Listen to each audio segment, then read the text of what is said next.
subtle. Now, this is known as Sri Yantra, and you've seen it, I'm sure, frequently.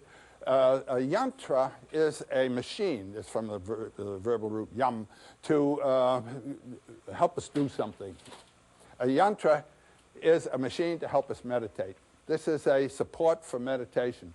What you see in the very center is the triangle that we've just seen. And then instead of having the lingam represented here, we're seeing it from above, as it were. This is called the bindu, the drop, the impact of the eternal energy on the field of time. And when the field of time is struck, it breaks into pairs of opposites. So we always have pairs of opposites. Now, this is something I found when I was in Japan and was taken to Nagasaki, where the second atom bomb dropped. And I was with a group of Japanese. And I must say, I felt mortified being an American responsible, remotely for this horrific act. I mean, the second atom bomb, what an outrage. And the extent of devastation was evident.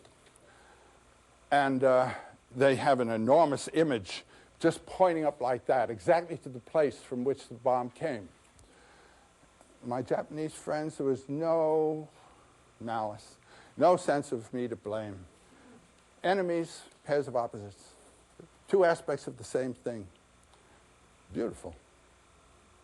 And if you begin to think of things that way, it's the process of Brahman.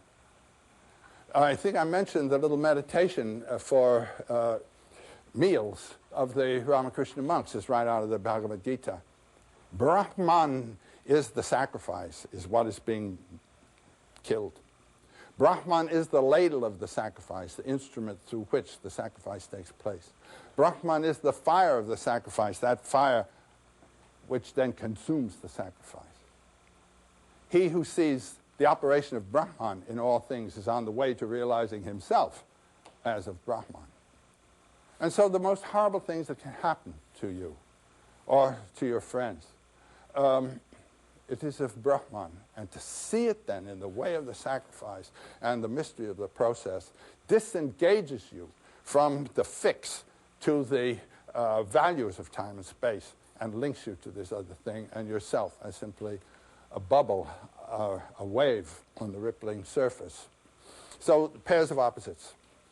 This red series of petals represents the subtle body, the blue, the gross. And in the medieval symbology, we have the same colors. Mary, who represents the earthly mother, is always blue. And Christ, in her womb, or born, is red. This is the blood of the Savior, the subtle mystery, and this, the carrier of it all. Now, in your meditation, you may think of these triangles as proceeding from the center. That's meditating on creation. You can see them as going back to the center. That's meditation on pralaya, or dissolution. The universe comes and goes. Brahma opens his eye and closes his eyes, opens his eye and closes his eye. And so all the anxiety about the atom bomb, huh? Meditate on dissolution. That's all. The whole world, not you alone, the whole world comes and goes and comes and goes. It's in the process. This doesn't say that you mustn't go to work to stop atom bombs. This has to do with relationship to the whole mystery in terms of its metaphysics and your relationship to the mystery of being. So we can meditate now on dissolution. Christianity was born out of a meditation on dissolution. In those first centuries BC and AD, the whole Jewish race was excited about the end of the world. The Dead Sea Scrolls tell us all about this. It was going to come. And Christianity is born out of this. And then every 1,000 years, the Christians think the world's going to end again. I'm told the year 1000, there were people in France who gave their property to the church to gain merit just before the end of the world. And some of those are still in courts, I understand, trying to get the land back. But now, of course, we're coming to the year 2000, so it's time to give it back again. and people are meditating on the atom bomb and so forth. So there's a regular cycle in our culture of 1,000 years of dissolution meditation. And so we come back to our chapter.